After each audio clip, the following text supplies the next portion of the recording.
Boa noite, senhoras e senhores. Sejam todos muito bem-vindos à nossa segunda noite do 15º Congresso Internacional do Direito da UBRA Campus Torres.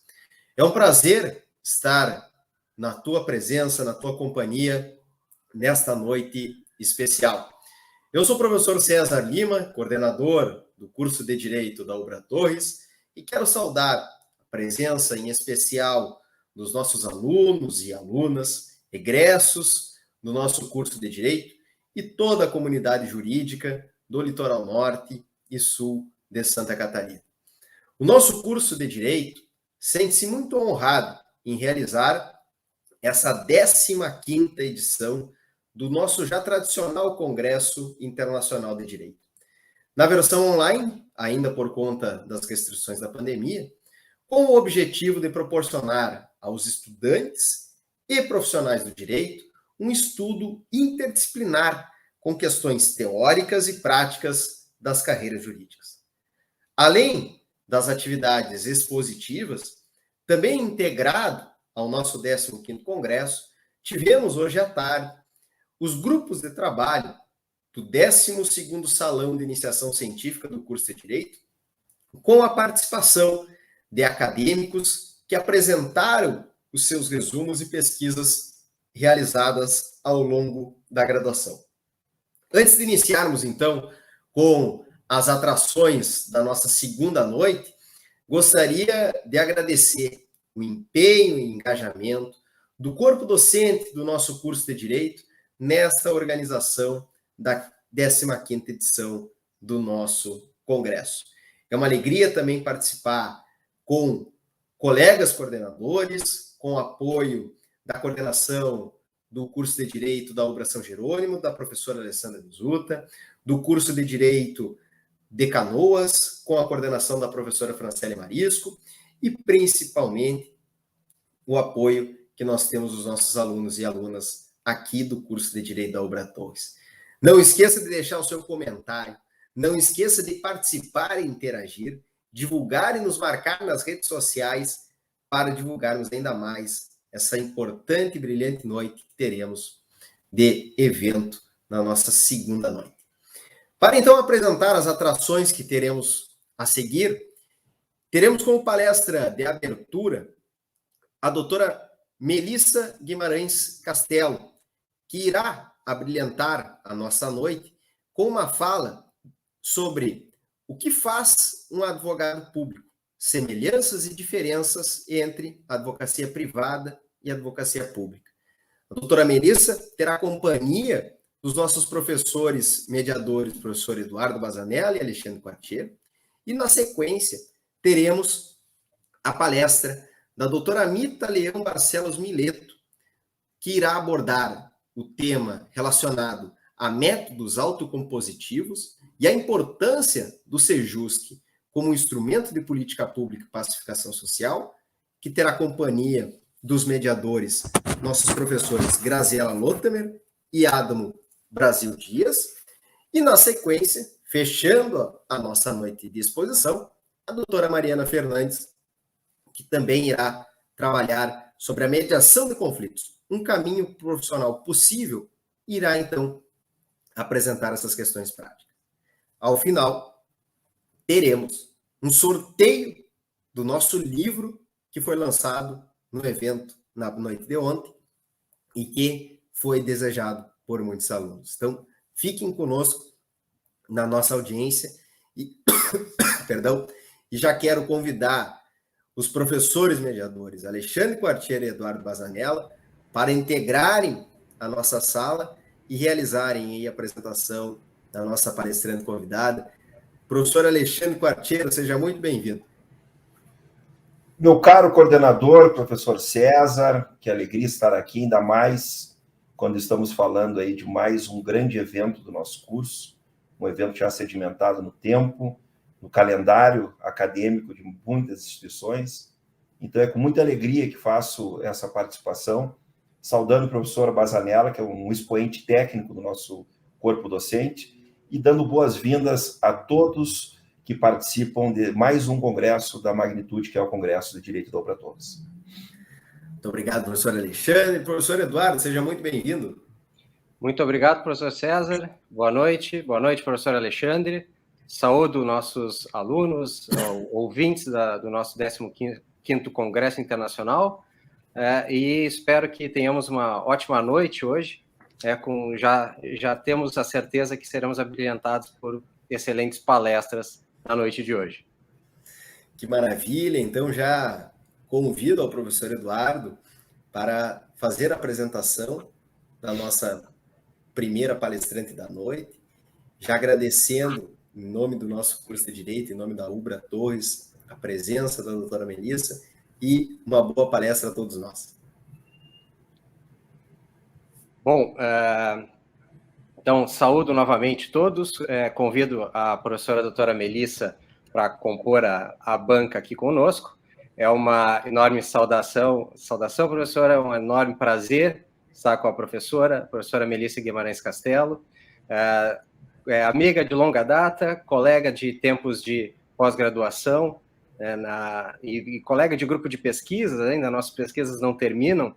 Inclusive, estou com o exemplar da tese de doutoramento da professora Melissa, que vou aguardar depois o autógrafo, que já estou lendo com muito prazer. É um grande trabalho.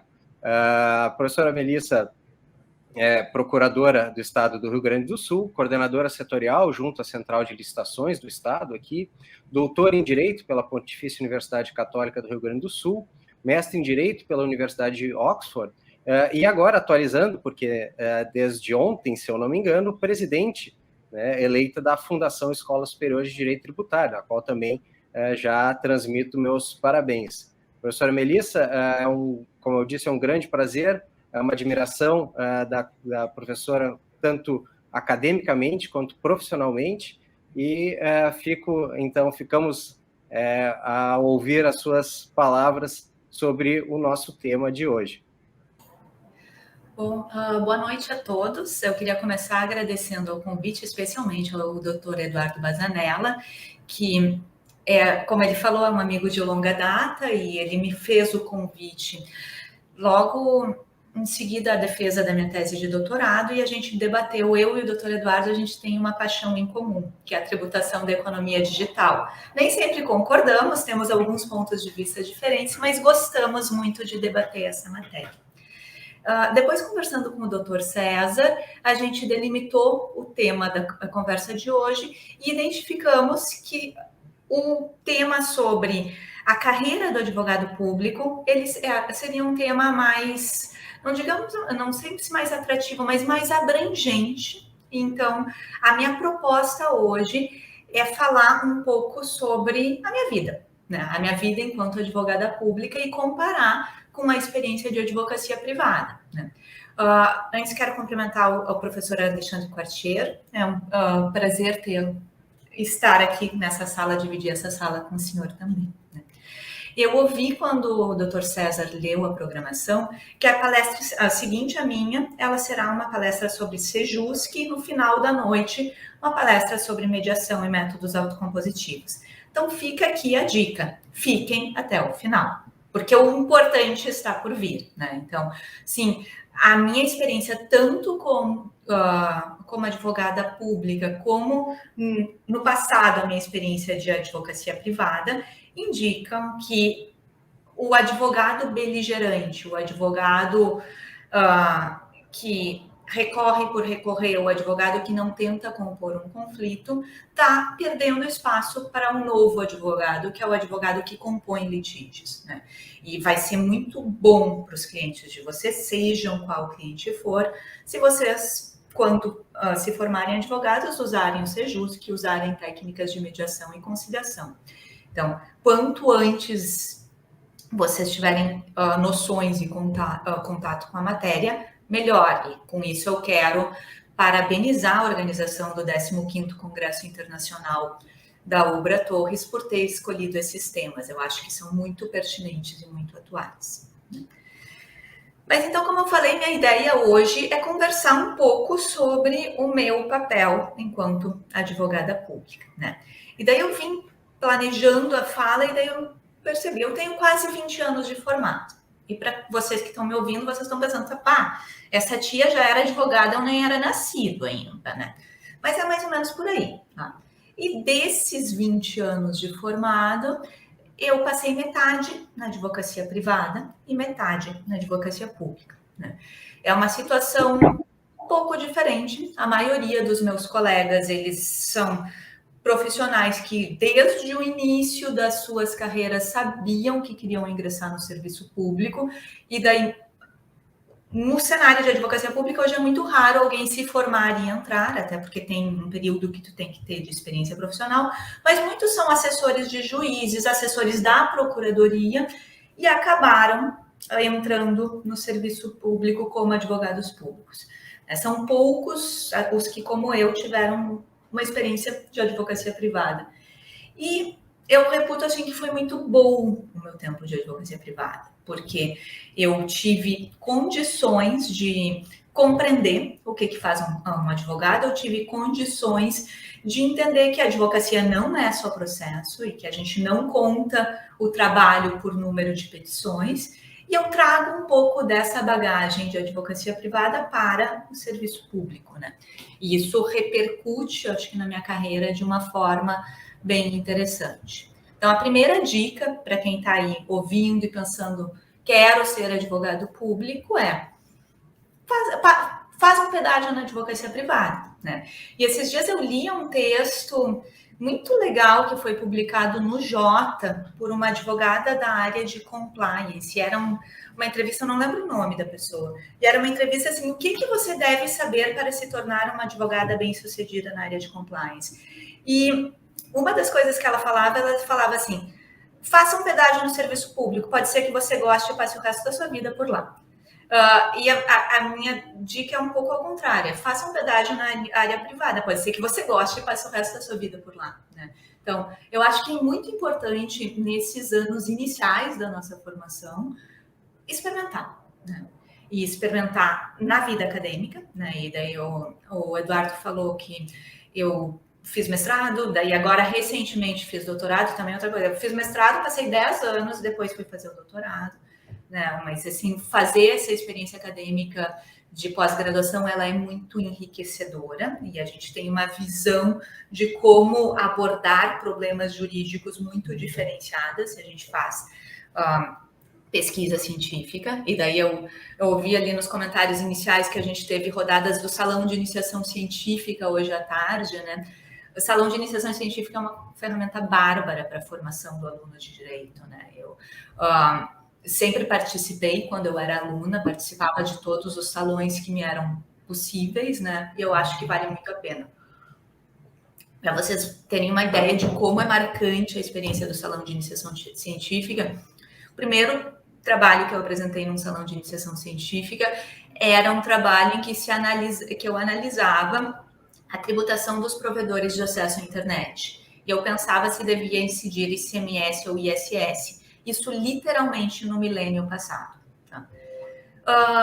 Hoje, a minha tese de doutorado, que eu defendi no início do ano, foi sobre tributação da economia digital. E eu tenho um bom pedaço da tese dedicado a analisar os precedentes do STF ou precedente do STF sobre tributação de software, né? Então, assim, de certa forma, isso pautou toda a minha trajetória profissional. Aquele salão de iniciação científica, eu comecei pesquisando naquilo e segui pesquisando naquilo ao longo de toda a vida, né?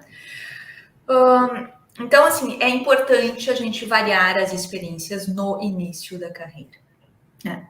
E essa ideia de variar experiências no início da carreira acabou me levando, então, já com quase 10 anos de formada, para a Procuradoria-Geral do Estado, né? E eu entrei na Procuradoria-Geral do Estado conhecendo muito pouco. Não sei, assim, quem está ouvindo aí, eu vi que vocês têm a capacidade de interação, então, se quiserem, respondam. Não sei o que vocês conhecem de uma carreira de advogado público, mas o fato é que a minha madrinha, ela é procuradora do Estado, ela foi procuradora-geral do município de Porto Alegre, e mesmo assim eu não fazia a mínima ideia o que fazia um procurador do Estado. sabe? Porque a gente não conversava sobre isso, eu sabia que ela tinha um cargo bom, que ela tinha um trabalho do qual ela gostava muito, mas eu não sabia exatamente o que fazia, né? Eu entro na PGE, então, meio que por dica de um grande amigo meu que era procurador do Estado, ele disse, vai lá, faz o concurso. E eu fui lá e fiz o concurso, e daí passei na primeira fase, daí comecei a estudar feito uma desesperada, porque o concurso não é nada fácil, né? E entrei e me largaram num cargo em Novo Hamburgo, o que era uma grande vantagem para quem mora em Porto Alegre, né? Eu queria estar perto de casa, estava perto de casa, mas me largaram em Novo Hamburgo num núcleo de execução fiscal. O que para quem gosta de tributário, assim, eu estava no céu, sabe? Trabalhava com a matéria que eu gosto, num lugar que me permitia morar onde eu queria, tendo um salário super legal. E foi tão legal que eu passei 4 anos em Novo Hamburgo, trabalhando com execução fiscal. E saí de lá sabendo que eu ainda tinha muito para aprender, apesar de execução fiscal ser uma matéria repetitiva, é uma matéria em que a gente tem centenas de milhares de processos cuja cobrança é absolutamente inviável. Mas, então, ali, a porta de entrada de uma carreira de advogado público, ela é uma porta de entrada normalmente num núcleo no interior, né? E daí a interiorização da carreira da PGE, a gente se estrutura em 15 regionais, então não se vai para regionais muito pequenas, mas a gente vai para o interior. Para vocês terem uma ideia, Torres pertence à regional de Osório, então para vocês morarem em casas, se vocês estudam em Torres, já é um pouco mais difícil, porque tem uma estradinha para ir até Osório. Mas enfim, a gente começa no interior do estado, e no interior do estado a gente tem as demandas que são relevantes, mas não tem tanta complexidade, né? A gente vai ter, então, execução fiscal e a gente vai ter muita demanda de judicialização de saúde, medicamentos, tá? Então, é pedido de internação, é pedido de medicamento, é pedido de leite, aquele leite especial para crianças recém-nascidas. Então, a gente tem uma demanda muito grande disso, em que nós litigamos com a defensoria, né? Daí eu falei dos projetos de mediação, conciliação e composição. Em alguns lugares a gente consegue fazer um diálogo com a defensoria muito legal, que um remédio que está sempre faltando, se faz uma força-tarefa para conseguir que esse remédio chegue sem a necessidade de um processo judicial. Lamentavelmente, o volume inviabiliza que isso seja feito em tudo, né? Mas em várias circunstâncias a gente consegue fazer isso de uma forma bem interessante. Então, eu vou ter ali, essencialmente, a porta de entrada é no contencioso, né? E se eu falei para vocês que o modelo de contencioso, eu acho que é um modelo que está sendo gradualmente superado, ali vocês não vão escapar do contencioso. Vocês vão ter espaço para negociar, vocês vão ter espaço para dialogar com o advogado da outra parte? Vão, e devem conversar com o advogado da outra parte. Mas a margem de liberdade é bem menor, né? É bem menor por quê? Porque, como tenho certeza que nas aulas de administrativo vocês já ouviram, toda a atuação do advogado público ela é pautada por um princípio que a gente chama de indisponibilidade do direito público. Então, a gente tem uma ideia de que os direitos públicos não são disponíveis. Eu não posso, procuradora do Estado, abrir mão de algo que pertence ao Estado e que, portanto, pertence a toda a sociedade, né? Então, se eu estou ali cobrando R$1 milhão de uma empresa devedora e eu percebo que eu não tenho como cobrar, que essa empresa não existe mais, que essa empresa desapareceu, quem sou eu para dizer que eu posso baixar e aniquilar com esse processo, sendo que eu vou estar causando um prejuízo a toda a sociedade, né? E esse princípio ele é um princípio que ainda é muito forte. Então, por conta desse princípio, mas por conta também da realização de que existem direitos públicos que podem ser dispostos e que, às vezes, ficar insistindo numa cobrança que não vai ser bem sucedida é pior do que desistir do processo, eu começo a flexibilizar isso em alguns parâmetros. No caso da execução fiscal, por exemplo, eu tenho normativas, portarias que me permitem desistir de execuções fiscais em algumas circunstâncias específicas, né? Processos muito antigos em que a gente demonstra que não tem patrimônio o devedor e coisas do gênero, né? Então, em síntese, eu vou ter alguma margem para disposição. Em outras circunstâncias, o meu debate ele é muito mais quase que contratual, né? E daí o Eduardo mencionou ali no início que eu estou atualmente exercendo o cargo de coordenadora junto à Central de Licitações do Estado. Ali a gente abre uma gama de um universo que a gente muitas vezes não percebe, que é o Estado na condição de consumidor, né? Então, o Estado, ele compra de tudo e em grandes quantidades, né? E até esses tempos eu escrevi um artiguinho rápido ali no Jota, que eu chamei de Você Sabe Comprar Ração de Flamingo? A difícil vida do advogado público na área de licitações, né? E esse artigo ele nasceu de um dia em que eu estava analisando um edital de licitação cujo objeto era a compra de ração de flamingos. Vocês podem imaginar ali a surpresa e a inquietação que me deu ao ler a descrição do objeto do contrato. Estava ali uma ração composta por tal coisa, com gramatura de tal forma, entregue em sacos de tal dimensão. E eu olho para aquilo, no papel de revisora do edital, eu devo ter condições para fazer alguma crítica sobre a qualidade da ração de flamingo, sobre a pertinência ou a necessidade que o Estado tem de comprar aquela ração de flamingo. Evidentemente, como advogada, eu imagino que nenhum de vocês se aventuraria a dizer qual é uma boa ração de flamingo, né? A ração de cachorro a gente até sabe dizer qual é boa, qual não é, de gato. Para de flamingo, vamos e venhamos, que é um pouco complicado opinar sobre isso, né? Mas o fato é que o advogado público ele faz a análise da legalidade de todos os editais de compras públicas. E a análise da legalidade também passa, ainda que de uma forma superficial, também passa por compreender se aquela ração é a melhor ração, né? E daí a gente tem que confiar no crivo ou no julgamento da equipe técnica, muitas vezes, né? Mas então, eu estava falando que a gente começa no interior, numa vibe mais contenciosa, né? Menos liberdade e mais trabalho, que às vezes vai ser repetitivo, mas que é um trabalho que dá para fazer algo bem bonito, né? Algo bem interessante.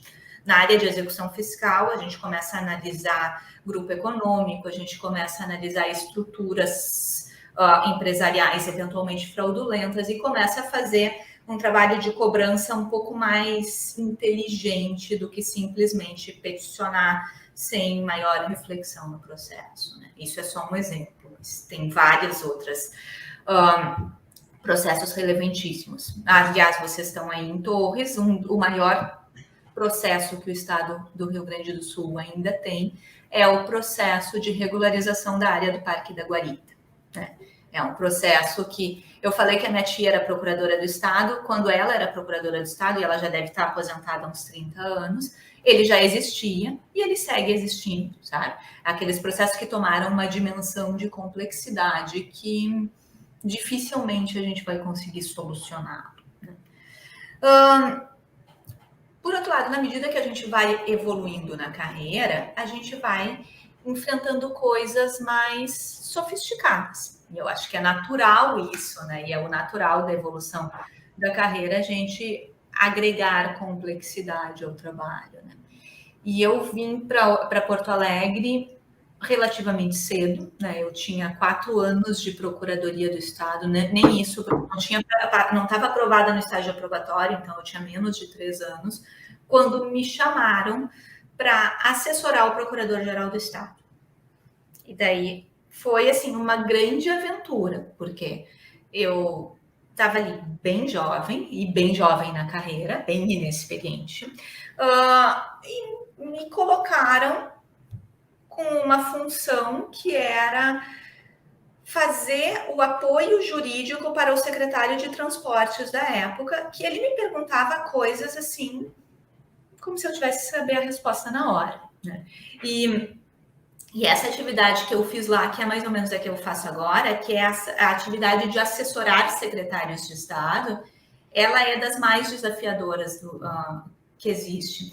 Eu tenho um colega que diz que é uma consultoria queima-roupa, porque o secretário de Estado, ele é o teu cliente, ele vai te perguntar, e se tu não tiver a resposta, ele vai ficar bravo. Porque, assim, ele é um cliente VIP, acostumado a ter todo mundo atendendo as necessidades dele imediatamente. Então, tu realmente tem que estar muito preparado para saber a resposta ou para dar aquele desdobre e vou te responder depois, sem que ele fique bravo com o vou te responder depois, né? Mas, ao mesmo tempo, é muito legal isso. Porque se eu estou ao lado do secretário de Estado assessorando ele, eu evito que ele faça um monte de coisas que ele não deveria fazer, né? No sentido de pequenos atos administrativos que podem dar uma repercussão inadequada no judiciário. E essa é uma atividade do procurador do Estado que eu acho que é a mais fascinante de todas, né? E para vocês entenderem a relevância dessa atividade consultiva na advocacia pública, eu vou falar só um fato. A Procuradoria-Geral do Estado, quando ela foi criada há 60 anos, ela se chamava Consultoria Geral do Estado. E os consultores gerais do Estado, eles eram os assessores jurídicos do governador. Não existia o papel de contencioso judicial naquela época. Gradualmente, a gente foi abraçando o contencioso judicial, né?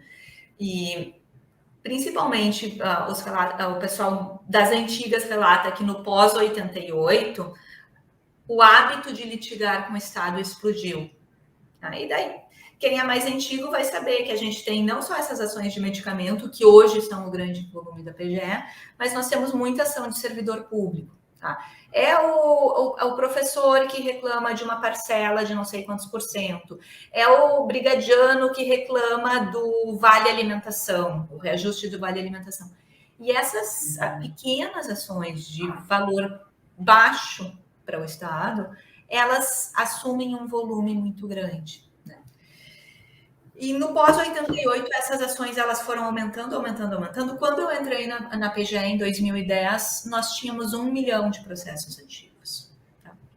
1 milhão de processos ativos é muita coisa. A gente comparava a quantidade de processos ativos da Procuradoria do Estado do Rio Grande do Sul com a Procuradoria do Estado de São Paulo, um estado que é muitíssimo maior do que o Rio Grande do Sul, e em Brasília, o estado do Rio Grande do Sul tinha 5 vezes mais processos nos tribunais superiores do que o estado de São Paulo. Tá?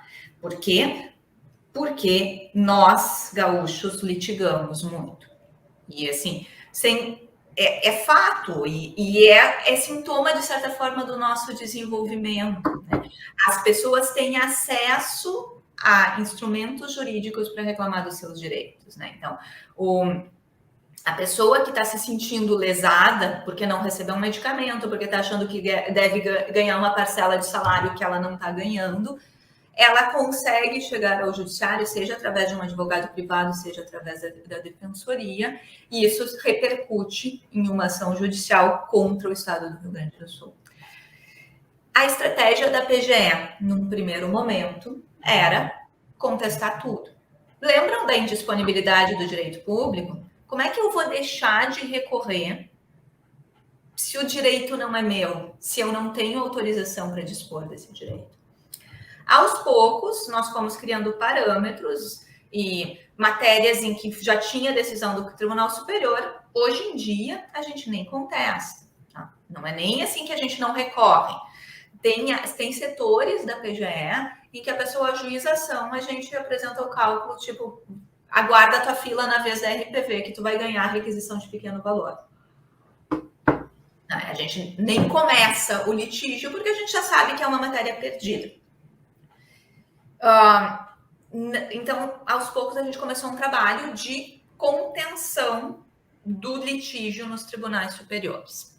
E diminuiu bastante, tá? Aquela posição que a gente tinha, que a gente ganhava de São Paulo no STF, hoje já não é mais tão crítica. Graças a Deus, porque a equipe que trabalha em trabalha em Brasília é uma equipe bem enxuta. Nós somos 5 procuradores em Brasília para todo o contencioso do Estado. Agora, mais recentemente, a gente evoluiu para uma outra etapa desse processo, né?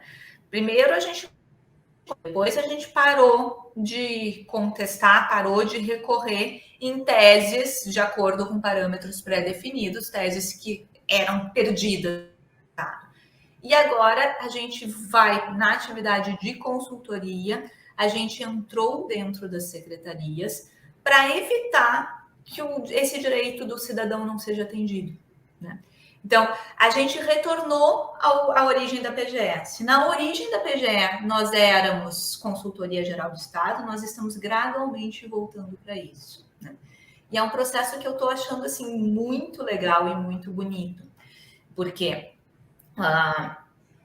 nós hoje somos 40 procuradores do Estado que trabalham lado a lado com o secretário do Estado. E daí, quando o secretário do Estado quer não atualizar o Vale Alimentação do brigadiano, por exemplo, o colega que está trabalhando junto à Secretaria de Segurança vai dizer, não, olha, se tu não atualizar isso, vai gerar tantas ações judiciais com um impacto assim, assim, assado. O dinheiro que tu está economizando por segurar agora a atualização do Vale Alimentação, porque tu não tem orçamento para pagar esse Vale Alimentação, vai repercutir que vai se tornar 5 vezes mais caro lá na frente. E a gente consegue demonstrar isso com base na nossa experiência histórica de contencioso judicial e a gente consegue atualizar o Vale Alimentação do brigadiano no momento adequado, né? Outros problemas que aconteciam nessa questão de estrutura do funcionalismo público, a gente consegue propor alterações normativas para que isso não tenha viabilidade de gerar um contencioso, né? Na central de licitações, no meu dia a dia, eu estou analisando recursos administrativos para tentar evitar a judicialização da matéria. Aí, muitas vezes eu consigo evitar a judicialização da matéria, outras vezes, se a empresa recorre, eu tenho a felicidade de dizer que quase sempre a gente ganha. Porque, assim, o mérito, a justificativa, a fundamentação do processo administrativo estava redondinha, né? E estava redondinha por quê? Porque tinha uma análise jurídica boa e preventiva, né? Então, nesse novo trabalho, nesse novo modelo de atuação, que não é tão novo assim, porque eu disse que era lá do início, mas nessa nova forma de atuação, a gente está conseguindo uma grande economia de recursos públicos. E daí vocês vão pensar, e assim, às vezes os meus colegas, eles colocam assim, é difícil a gente vender o advogado público, porque o advogado público é aquele que ajuiza a execução fiscal, que nega pedido de medicamentos, e que, de certa forma, assim, é muito fácil visualizar ele limitando direitos. Por outro lado, se a gente consegue estruturar e fazer uma gestão mais coerente desses litígios judiciais, sobra mais orçamento para que o chefe do Poder Executivo invista nas suas prioridades, né? E essa é uma outra coisa que a gente tem que ter muito presente, né? O papel do advogado público, ele é o de dar suporte jurídico para as escolhas do chefe do Poder Executivo. O chefe do Poder Executivo, ele foi eleito por toda a população que está lá.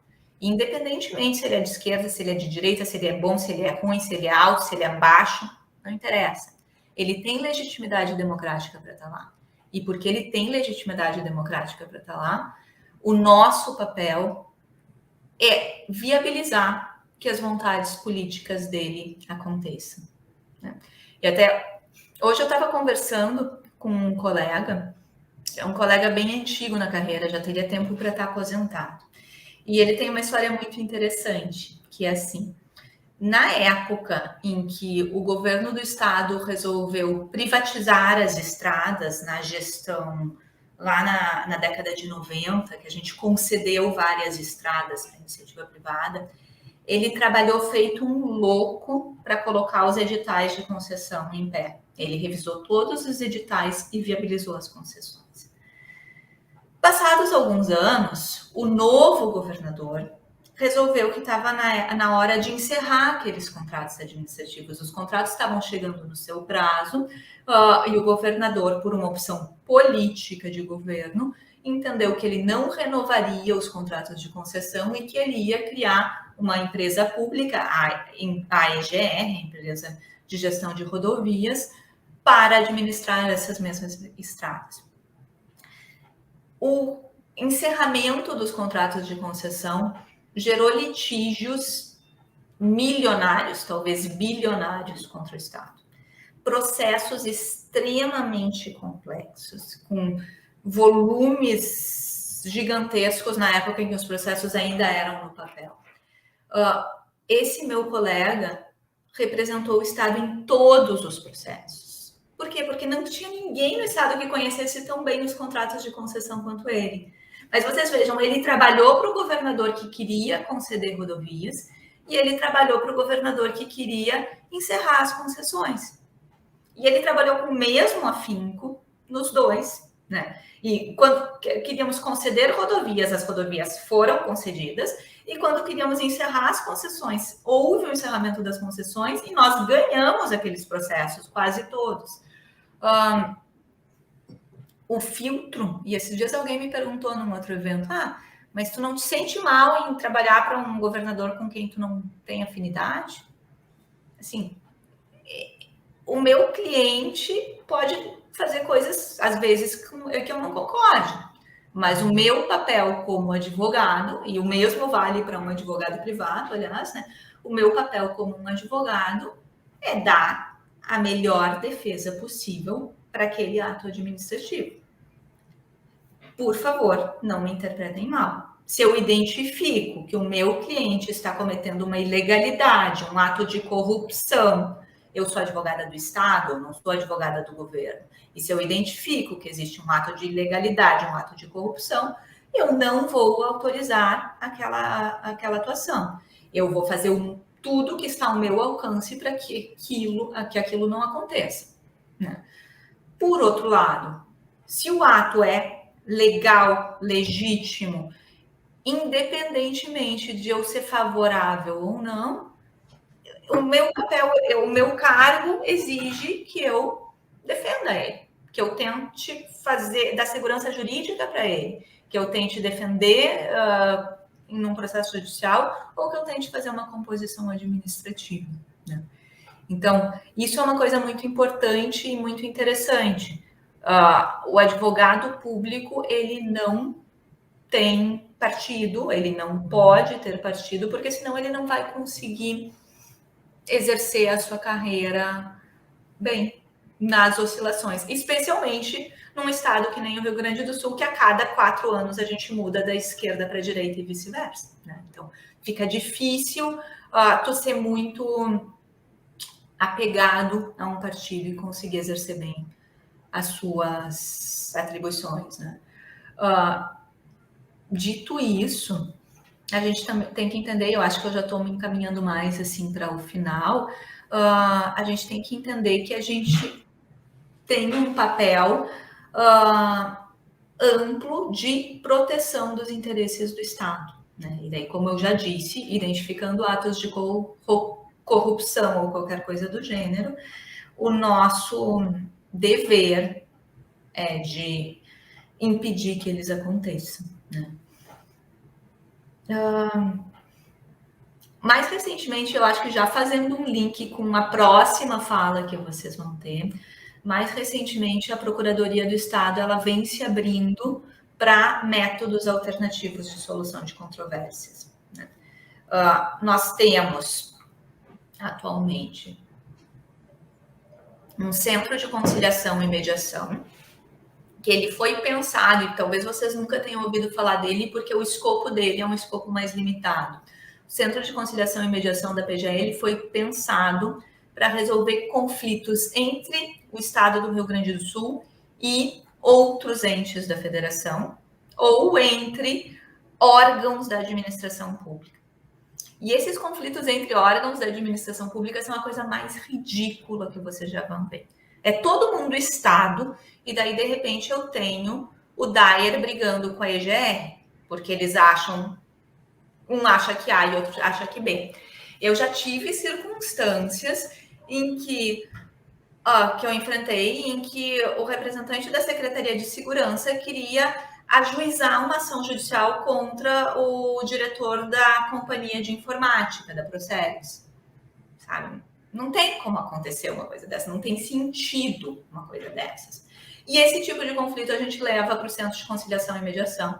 Tipo, fiquem amiguinhos, daí nós temos vários colegas que fizeram treinamento como conciliadores e mediadores, né?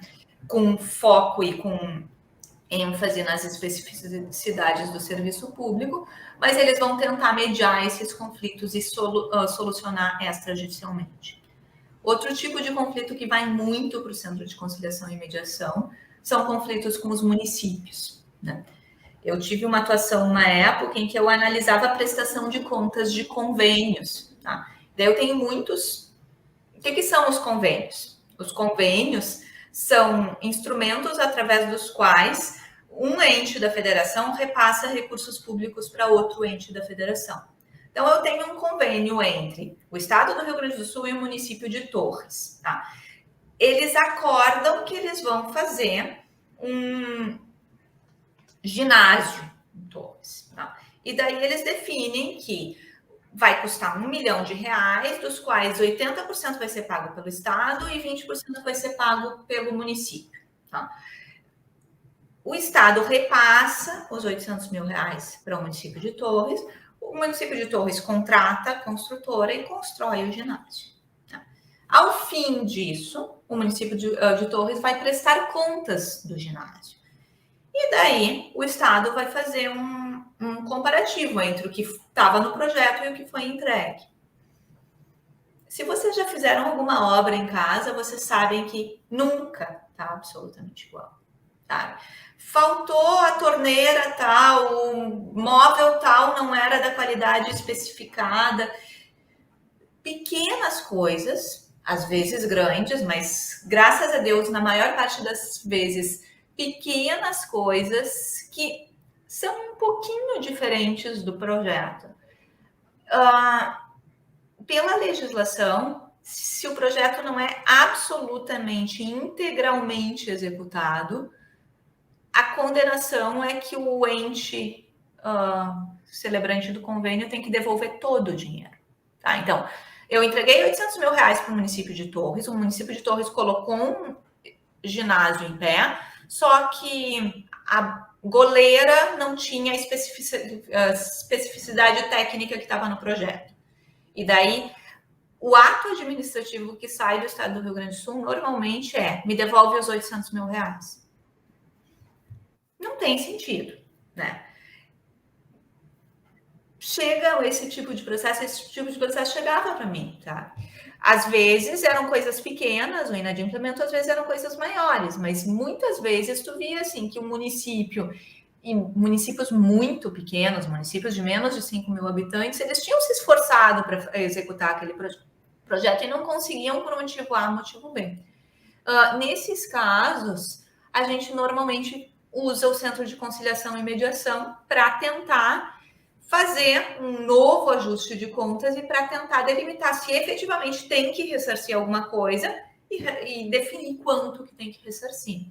É um projeto que está sendo muito legal, porque antigamente, antes de existir o Centro de Conciliação e Mediação, a gente às vezes ajuizava uma ação contra o prefeito municipal, que deixava de ser prefeito no meio do curso do processo e continuava com aquela ação pendurada contra ele. Não resolvíamos o nosso problema e não resolvíamos o problema da comunidade, que às vezes ficava com uma obra pública inadequada, né?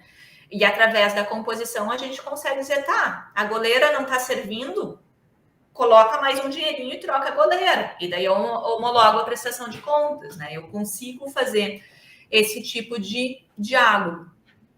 E eu acho que essa é a mensagem final que eu tenho para vocês. Nós estamos num momento em que a advocacia deixou de ser uma advocacia de conflito e passou a ser uma advocacia de diálogo.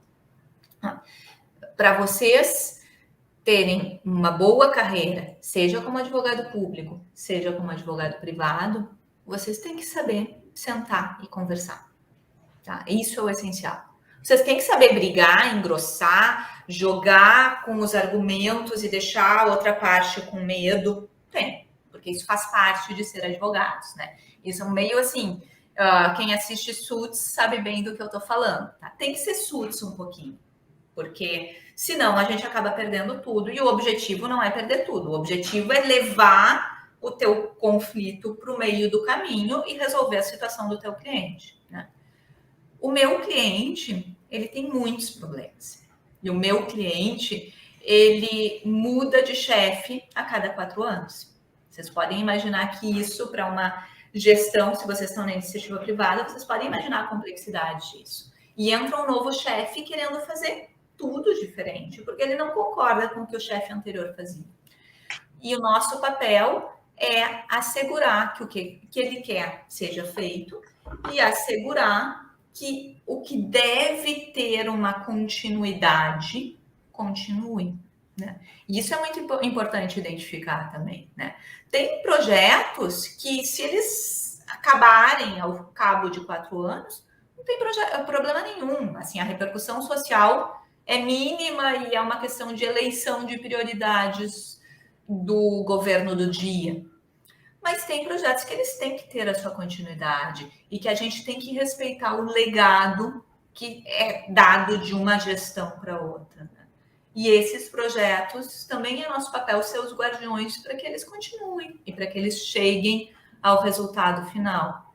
Atualmente a gente está num processo de concessões de rodovias. São contratos de 50 anos, tá? Então, eles vão passar por muitos governadores e todos esses governadores vão ter que respeitar esse contrato.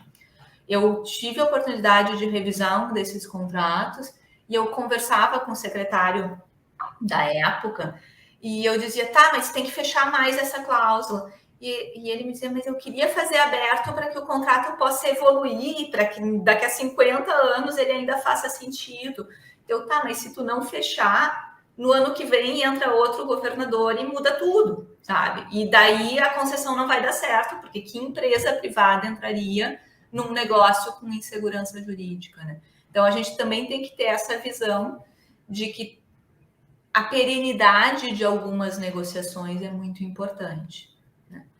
E aqui também, assim, eu não estou entrando em mérito, como eu disse, eu não entro em mérito se concessões são boas ou não, se dar remédio para quem precisa é bom ou não, tem argumentos bons para os dois lados. O meu papel, repito, é viabilizar a vontade do meu cliente. E o meu cliente somos todos nós, né? É uma visão macro, o meu cliente é o conjunto da sociedade. Que estado que nós queremos? Eu acho que é esse o recado. Agradeço para os que estão ouvindo até agora. Professora Melissa, muito obrigado pela excelente fala. No início, você falou com a ideia de ter a experiência privada antes de se encaminhar para a experiência pública. Eu sou o resultado disso, né? A faculdade inteira eu pensava em caminhar para algum tipo de concurso público. No meu último ano, 1 ano e meio antes de terminar a faculdade, fui para um escritório de advocacia, me apaixonei e, enfim, né, eu peguei esse caminho.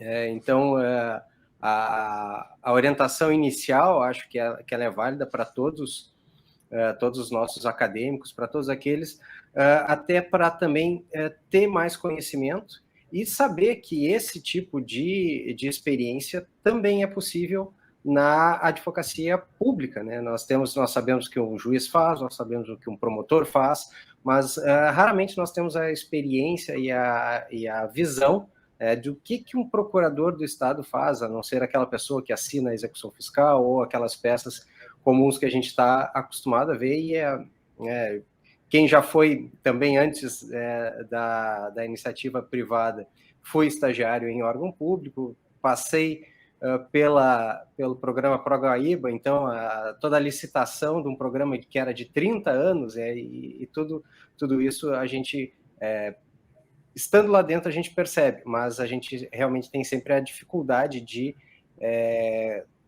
quem está fora conseguir enxergar toda essa complexidade e essa beleza que é a advocacia pública, tão rica quanto qualquer um dos outros ramos do nosso direito. Eu vou passar a palavra... Se me permite, doutor Eduardo, você fez um comentário que me chamou muita atenção, que, voltando à ideia do início, testem a advocacia privada, eu acho que faltou dizer, as nossas carreiras públicas, elas são estruturadas de uma forma em que a gente entra e a gente sai aposentado, né? Assim, é muito difícil, e são pouquíssimos os casos de profissionais que entraram numa dessas carreiras jurídicas, juiz, promotor, procurador do Estado ou defensor, e depois foram para a iniciativa privada, a não ser aposentados, né? Então, eu acho que essa experiência prévia é importante, porque a gente tem que ter presente que um dia que a gente entra, a gente tende a ir ficando, porque, assim, são salários consideráveis, então é difícil alguém te convidar, vai trabalhar na empresa tal para ganhar mais, né? E daí tu não sai, porque tu tem estabilidade, tu tem toda uma situação mais confortável, né? Então, isso é importante a gente ter, assim, e eu acho que é importante ter essa experiência prévia, porque a tendência é que entrando num concurso a gente fique, até pode mudar de concurso, mas a tendência é que não saia do órgão público, né? Só assim, essa pequena observação. Com certeza. Professor Alexandre, por favor, passo a palavra para as considerações. Doutora Melissa, permita-me renovar a saudação a todos os participantes deste congresso, especialmente os nossos alunos do Direito da Obra Torres. Renovo minha saudação ao estimado e querido professor Bazanella, e aproveitando, obviamente, estendo a minha saudação a ti e parabenizo pela tua fala, muito pertinente, interessante, sem esquecer que eu prezo muito, considero e respeito muito a carreira de Procurador-Geral do Estado, e Procurador de Estado, melhor dizendo, e me sinto um cliente da doutora, na acepção da palavra, porque a PGE que defende os direitos do Estado como um todo e defende os nossos direitos como cidadão. Então, na esteira também dessa oportunidade da sua fala e também da importância da carreira, eu acho interessante, se tu me permitires, que tu consiga compartilhar com os nossos alunos, principalmente, o teu caminho, como é que tu chegaste a ser procuradora, o que tu fizeste, para que a gente consiga passar isso para os nossos alunos, que aqueles que queiram seguir e tentar essa carreira possam se preparar, porque a gente sabe que é um caminho bastante difícil, né, de muita dedicação, né, como não poderia deixar de ser pela importância do cargo, mas que como a doutora conseguiu chegar com sucesso a essa carreira. Doutor Alexandre, acho muito pertinente a sua questão. Até aproveito para dizer, a Procuradoria-Geral do Estado fez a primeira fase do concurso para procuradores do Estado no domingo, né? Então, nós estamos com um concurso em andamento. Nós vamos ter, até o final do ano, concurso para analista jurídico e para cargos de nível médio. Então, para os alunos que têm interesse em entrar na PGE, tem concurso para técnico administrativo aberto. Até eu serei da banca do concurso de analista jurídico, com muita honra, vou fazer a prova de direito tributário. Um caminho bom é esse, sabe? Entrar, meio que contradizendo a dica que eu disse de advoguem primeiro, um caminho bom de acesso à PGE é entrar nos quadros de apoio, seja no cargo de técnico, seja no cargo de analista superior, né, de nível superior, porque vocês começam a conhecer o dia a dia da procuradoria e começam, então, a conhecer quais são os problemas que são enfrentados na visão do procurador do Estado, né? Mas a minha trajetória ela foi um pouco diferente, né? Depois que eu me formei, advoguei alguns anos e fui fazer o mestrado. Eu tinha 2 anos de formada quando eu fui fazer o mestrado na Inglaterra, até era um requisito do governo britânico, que financiou a minha ida, que eu tivesse no mínimo 2 anos de formado, né? Então, voltei, e quando eu voltei, eu comecei a advogar num escritório muito legal, um escritório muito bom aqui do estado, na área de direito ambiental. E o meu chefe, na época, ele me deu um desafio. O desafio era: abre a área de direito ambiental. E foi um desafio que eu não consegui desempenhar, sabe? E hoje eu tenho maturidade para reconhecer que talvez eu fosse muito jovem para conseguir fazer aquilo naquele momento, né? E nessas idas e vindas, eu comecei a flertar com a ideia de concurso. Daí, às vezes, eu me inscrevia num concurso, não estudava, fazia a prova, ia super mal, daí passava meses triste que eu tinha ido mal, né? E até que um dia, assim, o meu pai me deu uma chamada. Vem cá, tá na hora de fazer concurso. Não, mas eu quero advogar. Ele, tá, assim, eu leio no jornal quanto é que ganha um juiz, eu leio no jornal quanto é que ganha um promotor. Tu tem condições de entrar nesses cargos e ganhar 5, 6 vezes mais do que tu está ganhando hoje na iniciativa privada, né? E esse é um fator, assim, que eu acho que é muito difícil nesse início de carreira, né? Os salários do serviço público, eles são um pouco dissonantes da média de mercado, então acaba levando muita gente para o serviço público atrás do dinheiro, né? E talvez eu seja, sendo bem pragmática, eu fui atrás do dinheiro, né? Mas daí, quando abriu o concurso de procurador do Estado, eu lembro bem que abriram assim, eu estava num momento bom da minha vida, porque abriram 3 concursos, que era o de 4, na verdade, que eu fiz um atrás do outro, e todos na advocacia. Vocês vejam que a minha vocação, quando eu fazia os de juiz, era um desastre, mas na advocacia eu tinha concurso para advogado da Petrobras, concurso para advogado da Caixa Econômica, para advogado, analista jurídico da FEPAM, o órgão ambiental, e procurador do Estado. Me inscrevi nos 4. O da Petrobras, que era o que eu mais queria, eu estava indo super bem, até que eu respondi a questão dissertativa de uma forma que a banca não concordou. Até hoje eu me arrependo de não ter recorrido, porque a minha resposta estava certa, mas eles não concordaram, daí eu rodei. Nos outros 3 eu passei. Assim, mas passei numa atrás do outro. Eu passei na primeira. O da Caixa e o da FEPAM eram concursos de uma fase só. Eu passei super mal classificada, mas passei. E o da PGE eu passei na primeira fase. E foi assim, nesse primeiro momento, eu já vinha estudando, né? E eu acho que a estratégia para passar na primeira fase é uma estratégia que é um saco. Leia a lei e faça prova. Leia a lei e faça a prova, porque o que eles vão pedir, eles vão mudar a vírgula da ordem da lei, sabe? E tu tem que ter a disciplina de estudar as matérias que tu não gosta, né? E isso é um pouco difícil. Sim, eu até hoje, eu não sei nada de penal, eu detesto penal, tinha que estudar penal, caía no concurso, sabe? Então, tem que ter essa disciplina para estudar o que tu não gosta. Vencida a primeira etapa, para mim, as coisas ficaram mais fáceis, né? Porque vencida a primeira etapa, que é a etapa que tu tem que decorar a lei, e isso para mim era uma dificuldade, tu começa a entrar na atividade de argumentação, que é o chão do advogado, né? Então, eu cheguei na segunda fase, que era a fase das provas dissertativas, e tinha questões que às vezes eu não sabia muito bem, mas daí tu faz uma enrolação bem fundamentada, tu pode não tirar uma super nota, mas tu não zera a questão, né? Então começa a ter muita estratégia ali de controle emocional, saber dividir o teu tempo para te conseguir responder todas as provas adequadamente, revisar o texto para não perder ponto em erro bobo de português, né?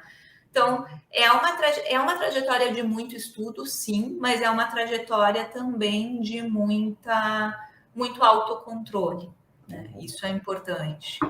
E hoje eu acho que o mercado de concursos é muito diferente. Tem os coaches. Na minha época, a Associação de Procuradores do Estado fazia um curso preparatório, que foi brilhante, eu fiz, foi maravilhoso. Hoje não se faz mais, são os cursos nacionais, né? Então, tem que fazer esses cursinhos, eles ajudam, mas agora está um pouco diferente. Até eu não saberia indicar qual é um bom nesse momento, né?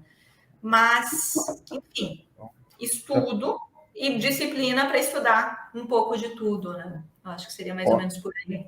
Ótimo, ótimo. Mas eu acho que é muito pertinente os alunos terem essas dicas, porque realmente é de muita valia, né, para aqueles que querem tentar alçar voo aí na parte dos concursos públicos.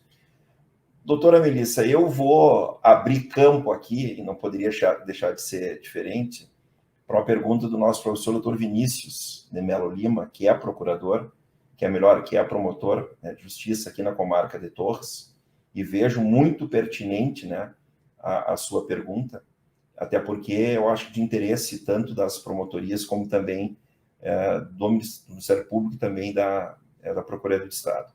Ele pergunta o seguinte, né, já saudando o professor Vinícius, que é também um outro expoente do nosso corpo docente do curso. Qual a avaliação da... não, eu tenho uma outra aqui, que é um pouco mais técnica aqui. Qual a avaliação da palestrante sobre o tema da desjudicialização da saúde mediante câmaras de conciliação e mediação como forma de garantir o acesso universal e igualitário? Não sei se eu fui claro, queres que eu repita aqui? Não, eu achei muito boa, apareceu a pergunta ali na tela, também achei muito pertinente. Doutor Vinícius, obrigada pela pergunta. Eu tenho uma atuação bem limitada na área de saúde, tá? Eu nunca trabalhei com processo de saúde. Eu sei de projetos muito bons dessas câmaras de conciliação, né? Esses tempos eu conversava com um colega que atua mais na área de saúde, na ótica da minha atuação, que é o de compras públicas. E ele me passou um dado que me surpreendeu muito. Ele me disse assim, 80% do litígio envolve 10 medicamentos, e ele me perguntou por que a Secretaria de Saúde não compra por licitação esses 10 medicamentos. Ao que eu respondi para ele, não faço a mínima ideia, né? Então, assim, a gente resolveria, teoricamente, 80% da judicialização se a gente tivesse esses 10 medicamentos na farmácia popular. Contudo, a gente tem uma estrutura no sistema SUS, e essa eu entendo um pouco mais, que ela é extremamente complexa, que delimita o que é de competência da União, o que é de competência dos estados e o que é de competência dos municípios. E em algumas vezes, na judicialização, essas competências se embaralham. Então, tu acaba condenando o estado a pagar um medicamento que seria do município ou vice-versa, né? Então, parte do nosso litígio, uma parte pequena, mas parte, é nessa bagunça de competências. Quem deveria ser condenado não é o Estado, mas o Estado acaba sendo condenado porque é onde está disponível. Me parece que a Câmara de Conciliação e Mediação, ela teria muita utilidade nesses remédios que o meu colega identificou, né? Se eu fizesse um grande acordo, eu teria a clareza e a certeza de que aquele remédio seria licitado e comprado e estaria disponível, e eu acabaria com litígio de uma forma mais expedita, né? Tem um caso que eu trabalho que, assim, me tira o sono, que a gente tem que comprar um medicamento que não tem autorização para ser vendido no Brasil, então é uma compra internacional direta, de um medicamento que é para tratar a doença de algumas crianças que têm um problema de saúde muito grave. E, assim, as crianças não podem ficar com sem esse medicamento. São tipo 20 crianças no estado do Rio Grande do Sul. Eu trabalho nisso tentando comprar um medicamento internacional. Eu abro uma licitação, o laboratório farmacêutico que vende esse remédio não vem. Assim, a escala 20 remédios para o estado do Rio Grande do Sul não é atrativa para o laboratório que está na Suíça, né? Então, toda a burocracia eu não consigo comprar. Como é que eu consigo fornecer esse medicamento para essas crianças? Lamentavelmente, a criança vai a juízo, consegue o bloqueio judicial e ela faz uma transferência. A criança não, os pais, né, evidentemente, mas eles fazem uma transferência para comprar o remédio diretamente do fabricante, né? Eles conseguem porque eles estão numa relação entre particulares. Eu, quando abro um edital de licitação pública internacional, com todas as sofisticações de uma licitação internacional, não tenho sucesso, né? Então, eu acho assim, tem pontos, doutor Vinícius, que a gente resolveria muito nesses acordos. Eu sei que algumas regionais, a Regional de Santa Maria começou com um projeto muito bonito que envolvia Ministério Público, Defensoria e PGE, para tentar desjudicializar boa parte desses litígios. Mas tem outros que a gente vai acabar tendo que litigar mesmo. Mas se a gente diminuir, já é um grande ganho para todos nós, né? Então... Claro, claro. Bom, doutora Melissa, muito obrigado. Eu vou passar a palavra, então, para o professor Eduardo, sem antes mandar um abraço aos demais professores que estão aqui conosco também. Eu vi aqui o professor Jonathan, professor Adamo, professor Sérgio, tá? E o nosso coordenador César, e agradecendo a exposição, né, a sua disponibilidade, e seja muito bem-vinda sempre ao Obra Torres. Muito obrigado. Eu que agradeço, né? Professora Melissa, muito obrigado. Então, em função do adiantado da hora, nós não vamos conseguir abrir mais para perguntas. Agradeço imensamente a participação, que numa próxima oportunidade nós podemos estar superada essa pandemia presencialmente para poder trocar mais e mais experiências e aprender, como sempre, com a tua experiência, com a tua fala. Te agradecemos muito a participação. Também já chamo o nosso coordenador César, então, e a gente acaba encerrando o painel aqui. Muito obrigado, professora. Muito obrigado, professora Melissa. Parabéns pela sua palestra. Os alunos agitados nos comentários, elogiando a forma didática e prática que a doutora apresentou os diversos temas da advocacia pública. Quero também agradecer aos meus colegas, professor Alexandre e professor Eduardo, pela mediação. Eu estava nos bastidores aqui muito entusiasmado com a sua fala. Fiz um comentário ali junto aos alunos, né, da excelente explanação, mas fiz um comentário cedo demais, porque na sequência a doutora me diz que odeia direito penal. E eu, como um penalista de raiz, de natureza, me antecipei demais no comentário. Inclusive, doutora Melissa, nós temos aqui uma campanha de que o direito penal é a melhor matéria da faculdade. Então nós tivemos um conflito de interesse aqui no final da palestra. Desculpe, doutor César, mas mas um quadrado, diria. Não fique constrangida, foste muito bem e tem o apoio da maciça maioria dos alunos e professores. Fique tranquila, tá? As brincadeiras à parte, doutora Melissa, tenha isso como bom humor que nós sempre conduzimos as nossas atividades aqui no curso. Agradeço muito a sua presença, principalmente trazendo a temática que é objeto já do nosso próximo compromisso acadêmico dos meios consensuais de resolução de conflito. Seja muito bem-vindo à nossa instituição, retorne sempre, as nossas portas estarão sempre abertas, presencialmente na próxima oportunidade, e agradeço mais uma vez a sua presença. Eu que agradeço o convite, estou sempre à disposição, tá? Já sabem meus contatos, se quiserem. Muito obrigado. Professor Eduardo, professor Alexandre, muito obrigado pela condução e pela mediação dessa nossa evento. Uma boa noite a todos.